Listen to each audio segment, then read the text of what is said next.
Welcome to this Wise Women Roundtable here in the end of 2022. We'll be looking at the energies as we approach the December solstice. I'm Cayelin Castell here with Sarah Castell and Nalini, and we're very excited to share with you some of the insights and ways that we have been looking at how to navigate this sort of what I would call wild and crazy time. And something that I've been really tuning into most of this year, really looking at the Uranus North Node conjunction that was exact back in the end of July, early August. Mars was there, but they had been moving into that conjunction for several weeks, like months actually, since I want to say like March. Or April, they came within 10 degrees. So they're going to stay within 10 degrees, the North Node and Uranus within 10 degrees until March of 2023. And they're still really close. So we just had an eclipse with the North Node conjunct the moon and total lunar eclipse that was wild and crazy and unpredictable energy. Unpredictable is the word that has been just coming up for me over and over again as I've been thinking about what's going on. And things that have been unpredictable for me, like I've had all these plans and then they get reset, not because I reset them, but because something happened outside of my control that caused them to be reset. And people may be having that experience with that going on. But the thing that I really have been feeling, and I even did a whole video about this, and I'll put it in the show notes, is how Uranus in the North Node is about resetting Earth's destiny. So and this eclipse just magnified this reset that's been going on for the whole entire planet. And there's a phrase that I was connected to or came to my awareness some years ago when I was going through another really unpredictable time. And that was trust what is and accept what is and trust the universe. Accept what is and trust the universe. Accept what is and trust the universe. And that really helps me when I'm in a time where it's like we can't necessarily predict what's going on and what's going to be next and how is this taking us into a new way of being that is really aligned with the soul of the earth, as well as our own personal destiny and our own way of being with the earth at this time. So I just highly recommend using that as a mantra: trust what is and accept what is and trust the universe, whatever that's about. So, and something that is always true is life is unpredictable, often unexpected, and we're living in very unpredictable times. It's not like there's a set anything. Things are changing very quickly, very rapidly. And as we move from this time into the moving towards the December solstice, we have all these unpredictable events that are taking place.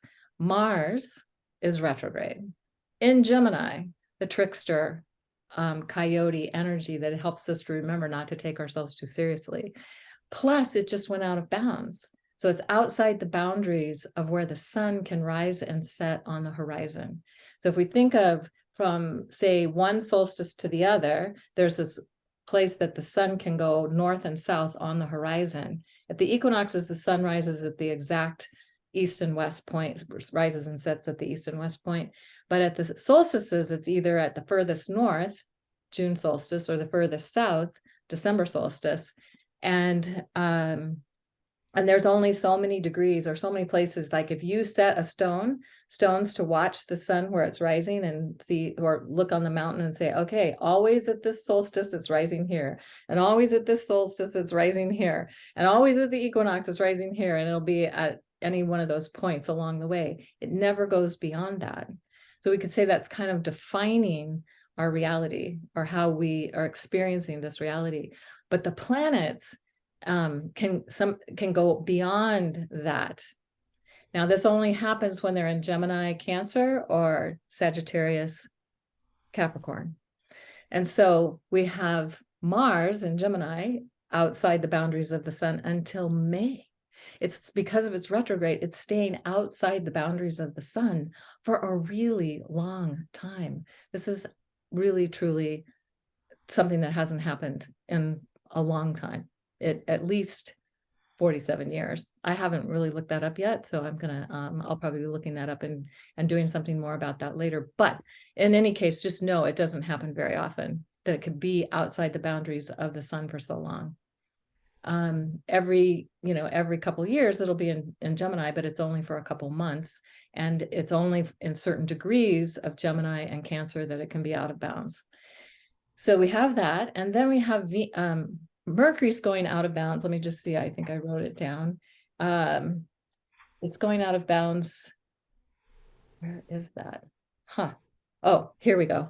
It's going out of bounds on November 23rd. And it stays out of bounds until December 21st, until the solstice. So we've got Mercury out of bounds, which is already a wild card anyway. And now it's going to be an even wilder card, being outside the boundaries of the sun. And Venus goes out of bounds December 1st to December 24th. So they're going to be out of bounds together. And what's interesting about the date that Venus is going out of bounds is that it's also technically the date that Venus is coming back into the evening sky, rising as evening star. So coming out of the underworld where she's been since September. So we're still in that until we get to December 1st. Now, not everybody will be able to see Venus in the evening sky because she's far away from the Earth. She's coming out from behind the sun. And so if you have a low horizon line, maybe you'll get to see her. If you you have to have a low horizon line, and also be able to maybe see in the sunset glow. The glow of the sunset is probably where you'll see her. I have seen Venus at the time when she gets to be 10 degrees from the sun, but not always, because she's a little more elusive in the evening sky. So she'll begin her journey. And what happens is when she comes into the evening sky until she makes her first conjunction with the moon, she's in an alchemical between time. So it's like she's preparing to come to make that ascent out of the underworld, to get to that first gate where she, which will happen on December 24th, where she's reclaiming her a healthy root chakra. She's getting her royal robe back, according to the story of Inanna. And so we have this to look forward to. Like, this is something that's coming up, but Venus is going to be out of bounds as well. So she's in this alchemical place of this place that's unpredictable and unexpected. We don't really know what's happening. And we have these planetary energies that are adding to how this time is so unpredictable or unexpected, or something new coming in. And we really ideally can hopefully let go of our attachment to how we think things should be or shouldn't be, and allow ourselves to just be with this new energy that's coming in. And we did talk about this quite a bit in the last video that we did. And a new epoch coming online at this particular time. Well, it's accelerating. Definitely accelerating. So and then what was the other thing I wanted to say about this particular time? There's a lot of Neptunian energy and Uranian energy also. So because we've had Uranus with the North Node, I've already mentioned, and Neptune's going to station direct on December 3rd. And that creates a still point. It creates a time when things are, especially in the realm of Neptune, where we connect to the field of all possibilities, where anything is possible. So when anything is possible, what do you choose? Well, there are certain things we know we wouldn't want to choose, so we can take that off the table. But but if we want to create a new world where it's really defined by greater love and compassion and kindness, and supports all life, all humans, all life, plants, animals, everything that has existence, has awareness, has consciousness. So that's what we can be tuning into and hopefully energizing, because we're in this sort of between space where it's not this, it's not that, it's not going towards something or coming away from something, or it's just in this place of where all possibilities are. are accessible, like connecting to pure source energy. There we go. So that is what I have to share about this. So I'm going to now pass this off to my priestess sister, Sarah Estelle. Thank you, Cayelin. Thank you. And you've explained there, or shared there, a lot of what I've been feeling, put some names. I didn't know that about the out of bounds planets, and I can feel that Neptune energy actually very interestingly in my body and what's going on around me. And so I also loved what you said about accept what is and trust the universe. So I was really being with that just over the last few days, actually. So that's a really nice mantra to take us forward. So in that vein, what I would like to do today, or what I'm being asked to do by the Nature Kingdom, is to share with you some frequencies, some messages from the Devic Kingdom that can help us in this kind of birth canal stage where we're just starting possibly to come out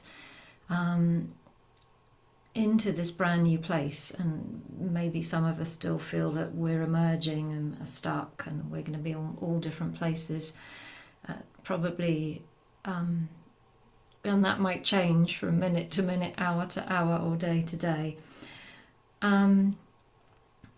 And so interestingly, just before we started to speak here, about an hour ago, I suddenly got really clear that certain trees and their blossoms wanted to be shared. So I've got some pictures here. I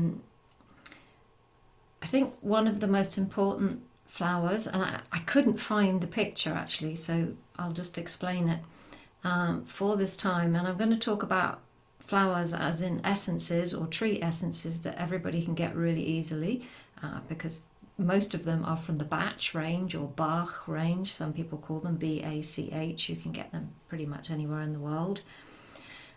This weekend I was actually with some of my flower essence students, and we did a deep dive together, and we were like, which is normal when you do these kind of things, with lots of questions, and how do we do this, and how do we do this, and what about that?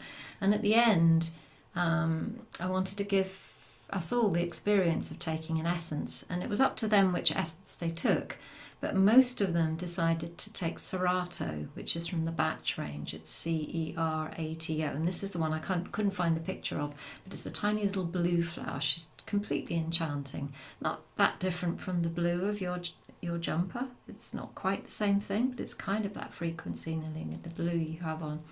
Anyway, so virtually everybody took that, and we all took 20 minutes out to kind of let it go through our bodies. When we came back, it was kind of hilarious because nobody wanted to speak. We were just like, and we just kind of sat there and smiled at each other, and all the questions had disappeared. And we were just like, one of the ladies said, I'm just so super zen, I'm so relaxed. And we just all sat there and talked about how zen and relaxed we felt. And I share that because it's just such a testimony of how nature can help us come out of that sort of not that anybody was being frantic, I don't mean that. It's normal to ask questions, particularly when you're in class. But all of a sudden we were like, whoa, that's different. And we weren't necessarily sleepy or any switched off. We weren't yawning or anything. We were just like present and not really wanting to speak about anything that, the stuff. So that was the first one. So if that resonates with you, Serato is such a beautiful being for that. Another one that is different, but does the same kind of thing. I hope you can see that all because it's nighttime here, so I've got lights on. This is a white chestnut flower. Gorgeous, creamy white flowers. I can remember when I lived in the UK and I used to get off the train and walk home through a park. And when you came off the main road into the park, there was a kind of avenue of white chestnuts. And all of a sudden you came in. I used to always think to myself, why is it so quiet when I walk into the park through that avenue? Because it was all noisy with the traffic. And then one day in spring, I realised why. It was because I was walking through white chestnut trees. So even when they weren't in bloom, white chestnut is about listening through the quietness. So, if you read the repertory, it will say when you can't sleep and if you think too much and mind chatter and all that kind of thing. So that's the kind of 3D bit, but the more 5D bit is just kind of listening and being present and being in the feminine energies. So I think that could be really helpful with Serato to just be with what is and stop the head questioning too much. This one here, this is Elm. A really good way of always remembering Elm is because of overwhelm. So whenever we filmed, which is all the time right now, certainly I do quite a lot, we can remember Elm to just her energetic effect is to kind of bring us, when we're overwhelmed, it's because we're usually too connected with too many things. Certainly that's my experience of it. So it kind of like brings us back under our skins so we can just be present. There's a bit of a theme there. And then there's two more. This is also a batch essence. This is aspen, little catkins. Aspen trees are really famous for, I'm just trying to think in French. The word for an aspen is trembler, which is to tremble. It's just an extraordinary word because aspen trees, even in the summer, when there is zero wind, their leaves shake. So they're really good. Yeah, they're the magical trees. They really are. So aspen is really good. I heard somebody talking about, not about aspen, but about this earlier. I don't know if it was today or yesterday, about how at the moment we're really being, because we're moving into this new world, this new frequency, new earth, whatever we want to call it. And we have no idea what's going to happen. No idea from 1 minute to the next. And so we're in a space where we have to trust what we don't know. And how can you trust what you don't know apart from, what you were saying, Cayelin, accept what is and trust the universe. We have to go into trust. So aspen, even if we look at the sort of 3D repertory thing, we'll say fears of the unknown. It's like when we're frightened or fearful, but we don't know why. We just don't know why. And that could be super helpful right now to allow us just to not be afraid in the dark. So it actually makes people quite emotional just talking about that, so I probably need some aspen. And then the last one, this is an Alaskan flower essence. Also, well, obviously comes from the United States because it's Alaska, but I think it's fairly widely available in Europe too. I love this little flower, and it's just about trust. The late Steve Johnson, who is the producer, still is, even though he's in spirit now, of the Alaskan Essences, always used to say the safest place on earth is an open heart. And so this essence is just so pink and beautiful and just asks us to trust and to open our hearts. And what I hear a little bit as I share her message, Cayelin, is what you said about envision the potential. Anything is possible. So we may not have the powers to actually, draw in the actual physical experience. I mean, who knows? I want a new man or a new job or a baby or something. It may not help. Not necessarily about that, but it's about calling in that frequency of anything we want. Yeah, so that's, I think, what I would like to share from nature, and I hope it's been helpful to help us navigate this interesting phase. So, Nalini, I'm handing over to you for your beautiful wisdom.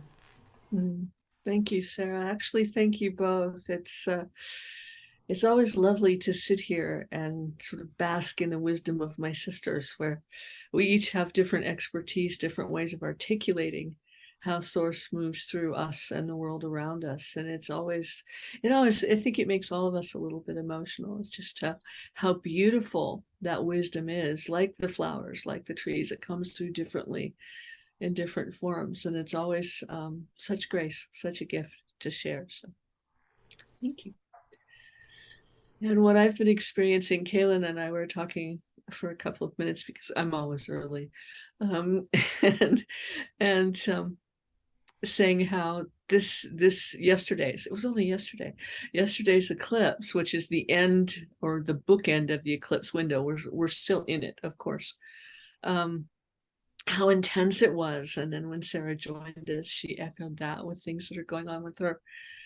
And what I found yesterday was an add-on or an adjunct or something adjacent to, the word's not coming, what I've been feeling ever since I recently took a trip, and I was able to reground my own energies, the way that source comes through me in a way that was really much needed, very much needed. And what I felt yesterday was a furthering of that, a deepening of that, where something just coalesced within me. And this was on the day of the partial solar eclipse, the beginning of the eclipse window. It just coalesced within me like a lightning bolt, but that came from inside and just did this. And then it has stayed there. And this is not something I haven't felt before, but it's a very different form of this just brilliant white light. And it is stillness. It is the essence of stillness itself, which is where all wisdom comes from. The essence, the ability to be that still place, like Sarah was talking about with the Serato, or with the out of bounds planets. I always kind of like them when they're out of bounds. I think it's fun, because it takes the rational mind on a roller coaster ride someplace else. And if you go with that ride, it can be all kinds of ways. But if you stay centered and stay present in the stillness, all that other stuff, it's a little bit like watching cartoons out of the corner of your eye. It's sort of like, yes, that stuff's out there, but that's not where I live. And what I was reminded over this time very, very strongly was that we each have this stillness within us. We each have this magic, this uniqueness, this wisdom. And it's not about worthy, it's not about deserving, it's that this is what we are. This is where we live. And this is where we need to live. It's what we require, each of us in our own way. And what was brought home to me rather drastically through adventures at Heathrow was that I live in a very different world, a very different expression of reality than most people. I have lovely sisters who live close by, but in their versions, but it's very, very different. And I forget about that. We all forget about that. We're in our own consciousness, our own awareness, our own day to day, and we don't necessarily notice how different everything has become, and how with this eclipse window, with the out of bound planets, with what Gaia is herself is traversing through the photon belt, through the edge of the galactic sheet. I mean, there's all this that's going on that is unprecedented, is almost overused at this point. We don't know. It's the not knowing. It's the not knowing.